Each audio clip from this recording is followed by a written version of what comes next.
At exactly 10 seconds, the room went silent. 40 military personnel at the base gymnasium witnessed the fastest lesson in history. A Vietnam War veteran had tested Bruce Lee, and now he couldn't move. It was August 1973.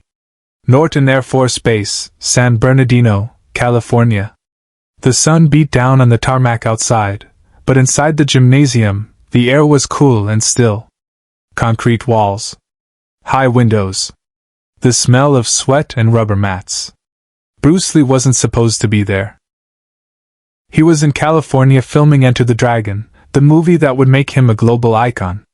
But the film's technical advisor, a former Marine named Richard Torres, had invited him to demonstrate some techniques to a group of military hand-to-hand combat instructors. Private session. No press.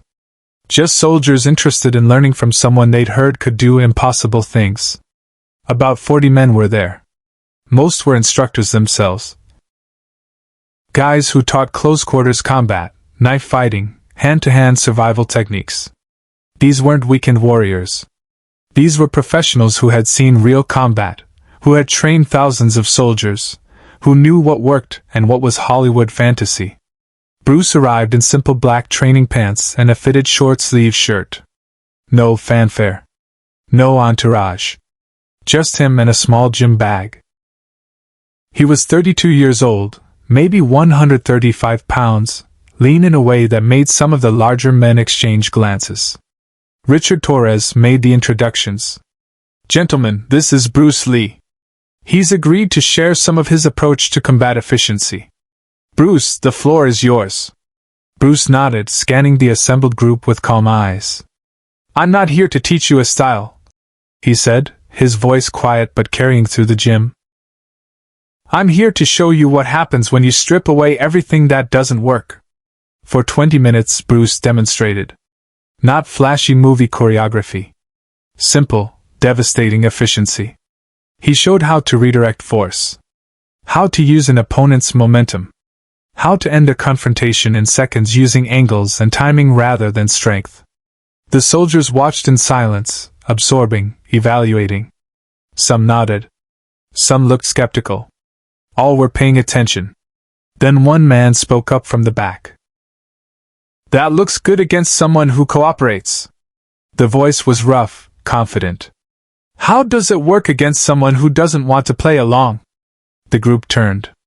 The speaker was Staff Sergeant Michael Delaney. 6'2". Maybe 210 pounds of muscle built from years of military training and 2 tours in Vietnam. Crew cut. Scarred knuckles. The kind of man who had earned his authority through experience, not rank alone. Bruce looked at him calmly. "It works the same way." Delaney stepped forward, his boots heavy on the wooden floor. "With respect, Mr. Lee, I've been in real fights. Life and death situations. And what I've learned is that when someone really wants to hurt you, all this technical stuff goes out the window. It becomes about who's tougher. Who can take more punishment." The room's energy shifted. This wasn't hostility exactly. It was challenge. Legitimate skepticism from a man who had survived situations where fighting pretty didn't matter. Bruce didn't bristle. Didn't defend himself verbally. He just said, "Show me." Bruce didn't raise his voice. He didn't have to. Delaney hesitated for just a moment. "You sure? I don't want to embarrass you in front of—" "I'm sure," Bruce interrupted gently. "But let's make it clear. You're going to try to take me down. Full commitment. Don't hold back because you think I'm smaller. If you hold back, you won't learn anything." Delaney nodded slowly.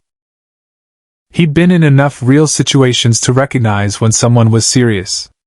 "Okay. But same for you, don't hold back because I'm military. I can handle it. I won't hurt you," Bruce said simply. "But I will show you." Richard Torres stepped forward, looking nervous. "Bruce, maybe we should."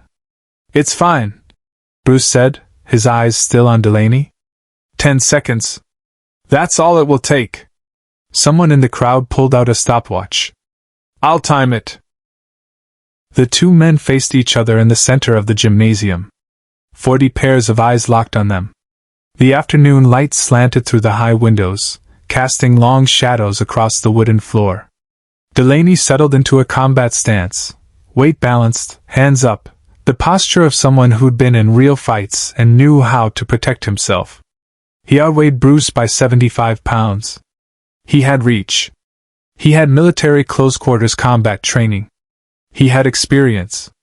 Bruce stood in a simple stance. Relaxed. Centered. His hands loose at his sides. "Whenever you're ready," Bruce said quietly. Delaney moved. He came in fast, going for a grab, the kind of aggressive closing move designed to neutralize a smaller opponent's speed advantage. Get in close, use superior weight and strength, take control. It was sound tactics against someone lighter. The man with the stopwatch clicked the button. Second one. Bruce moved. Not away. Toward. But at an angle so subtle that Delaney's momentum carried him past the point of contact he'd expected. Bruce's left hand came up, not to strike, but to redirect, a soft touch to Delaney's extended arm that changed its trajectory by maybe 3 inches. Just enough. Second two. Delaney tried to correct, tried to turn back and grab with his other hand. But Bruce was already inside his center line, too close for Delaney to generate power, too perfectly positioned for the larger man's techniques to work. Second three. Bruce's right hand touched Delaney's elbow. Not a push. Not a pull. Just pressure at a specific point with specific timing. Delaney's entire structure began to collapse. His weight shifted involuntarily forward. Second four. Delaney tried to step back, to reset, to create space. But Bruce's left foot was already behind Delaney's right ankle. Not kicking. Just positioned. Perfectly positioned. Second five. Bruce's hands moved to Delaney's shoulder and hips simultaneously. Still no violence. Just guidance. Like redirecting water. Delaney felt his balance going but couldn't understand how. There was no force, no impact, just a gentle insistence that his body couldn't resist. Second six. Delaney's knee buckled. Not from pain. From geometry. His center of gravity was no longer his to control. Second seven. Bruce controlled the descent. Delaney went down smoothly, almost gently, his back meeting the wooden floor without impact. Not thrown. Placed. Second eight. Bruce's hand settled on Delaney's shoulder. The lightest pressure. But Delaney couldn't move. Every attempt to push up, to roll away, met a small adjustment in that hand's position that made movement impossible. It wasn't strength. It was precision. Second nine. Delaney looked up at Bruce standing over him, hand still on his shoulder, expression completely calm. No triumph. No ego. Just quiet demonstration. Second 10. The man with the stopwatch clicked it off. 10 seconds. The room was completely silent. Subscribe and leave a comment, because the most important part of this story is still unfolding.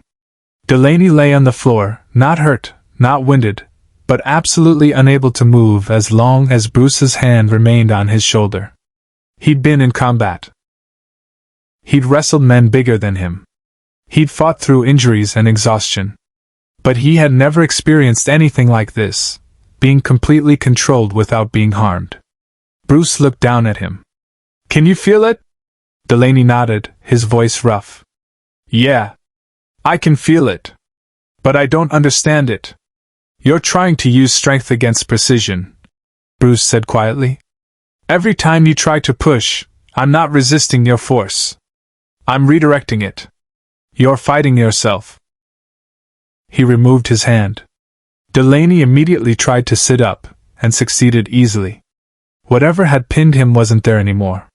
It had been entirely dependent on that specific hand position at that specific angle with that specific pressure. Bruce extended his hand. Delaney took it, and was pulled to his feet. The sergeant stood there, looking at Bruce with an expression that had transformed completely from the confident skepticism of 2 minutes ago. "That was 10 seconds?" 10 seconds, the man with the stopwatch confirmed. Delaney rubbed his shoulder, not in pain but in wonder. I couldn't have hurt you even if I'd wanted to. No, Bruce agreed simply. But that's not because I'm stronger than you. It's because I've spent 20 years learning how to not be where your strength can reach me. One of the other soldiers spoke up. But in a real fight, wouldn't the other guy just... There was no just... Delaney interrupted, still staring at Bruce. That's what you're missing. I didn't hold back. I came in with everything I had. And he made it irrelevant. 10 seconds. I was on the ground and I couldn't even explain to you how I got there. Bruce turned to address the full group. This is what I want you to understand. Real efficiency isn't about being tougher or stronger or more aggressive. It's about making your opponent's advantages meaningless. Sergeant Delaney is bigger, stronger, and more experienced in combat than I am. In a test of pure strength and endurance, he would win. So I made it not about strength. He walked over to a table at the side of the gym and picked up a small business card, his own, which Richard Torres had given him to share with the instructors. He held it up. This is made of paper.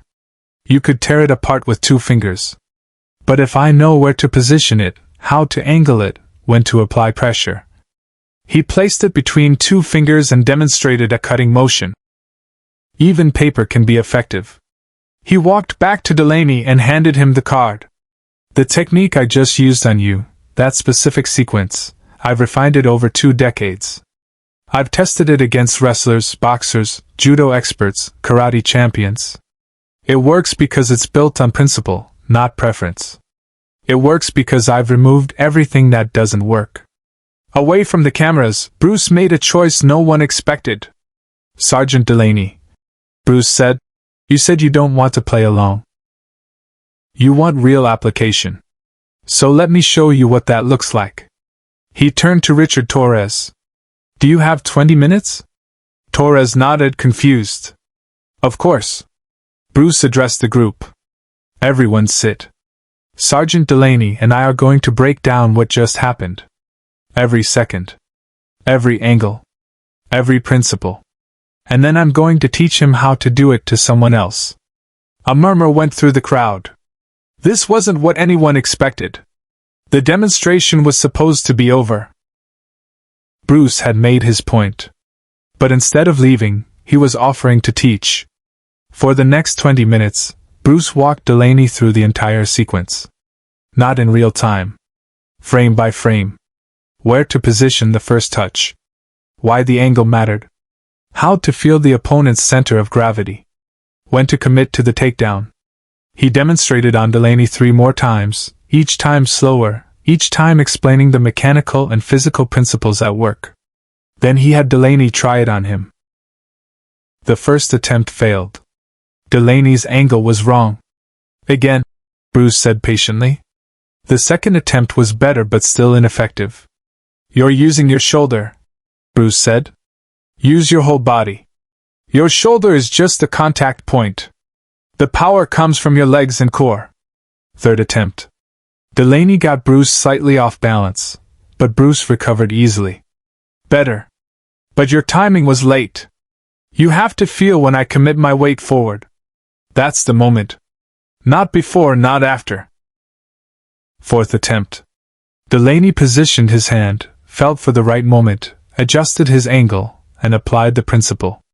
Bruce went down, smoothly, controlled, exactly the way Delaney had gone down 10 minutes earlier. The room erupted in applause. Bruce stood up, brushing off his pants, and smiled. There. You just learned in 20 minutes what took me years to refine. That's the beauty of principle-based technique. Once you understand why it works, you can apply it. Delaney stared at his own hands like they belonged to someone else. I just took down Bruce Lee. No, Bruce corrected gently. You just learned a principle. The principle took me down. You were just the instrument. He turned to the assembled soldiers. This is what I came here to share. Real power isn't about dominating your opponent. It's about understanding principles so deeply that you can teach them to someone who challenged you 10 minutes ago. Share and subscribe. Some stories deserve to be remembered. Bruce picked up his gym bag and prepared to leave.